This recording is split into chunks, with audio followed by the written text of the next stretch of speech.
ebi beireho bw'ekanisa ya Roses Church of Uganda obwebeireineho kusiima aha bukombeka ekanisa y'abaana enju y'omwahure n'ekanisa empango ya parishi kandi bakatebekanisaho n'okutaho irwariro rya Health Center 3.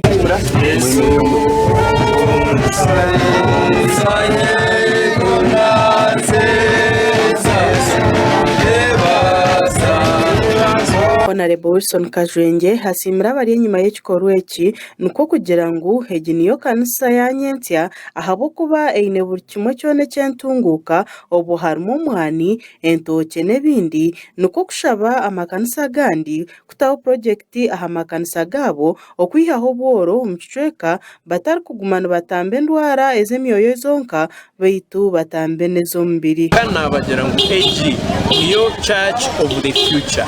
Amakanisa nubwo gashime kurebera emyoyo y'abantu konka n'emibiri yabo baine projekiti z'entasya nibarisa baine ebyokurya baine entokye baine omwani baine buri kimwe kyona so nkashabire amakanisa goona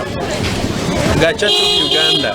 nangwa n'amakereziya ngu ahe kanisa erabere nare kereziya herabere abeho projects nkezi twareba ashigirira kashwerumba nako kagumkazi we kazaro kugunyenteze kazaro kutakutitaka bakagira ngo egine yabere wananka kazaro kuterwa bintu kagumaho kazaro kufuhoka kwakora. Bishop wa North Ankole Diocese Muhozi Alfred asimira omwahure ahabo kugiha mukumara n'amasha enyimaho kandi akajyombeka omu bwire buke agumize muyahereza abakristayo enjiri kugira ngu mbaza hari mukama n'omutima gugumire akora ke n'urukuru y'umushiya ukagira ngo uri kinora biraraho cyo twitanguki ubuye passion just tarbiya birwa iki tarbiya fanumu no kugira passion yukenda ngo biligase alwara babagire kwa cyangwa Oriyo mwahora ha kanisa Reverend Robert Nabasa hagizire ngo mu myaka 2 ekanisa basize kuzare kanisa y'abana enju yo mwahure ishomero n'ebindi atiyo nko kushaba bishop okubyari ibare nko muringo gumwe ho go kwishika abantu 50 abatandikire kanisa egi bakumukaga no kuteizoba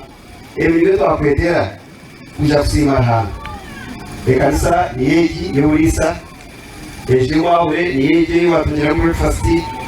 ekanise zeire ibintu n'amagara cyo n'izara ezere abana na yihwire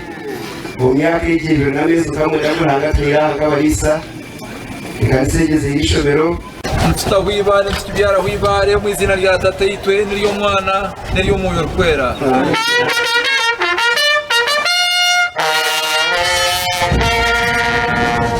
Yajangu byarwo mukusima byona beine kigenderera cyo kombekera ekicweka irwaro obundi bakatunga obuhereza bwa heihi sima tatino mureberezi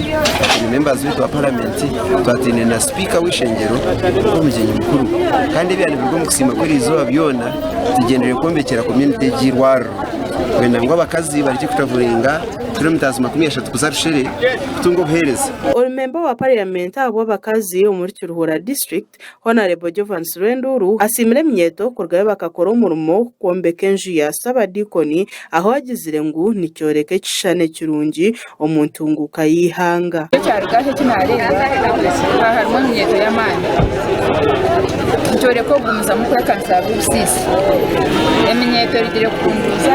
enju ya sabadikoni yayeho umurimo bagira ngo myeto katunduza enju ya sabadikoni agumize muyagira ngo abantu barungi nibarguma kamarungi kandi byona nibirgo mu government nungi erukhagira okujunwa nuko kusima rahanga abantu barungi nibarguma kamarungi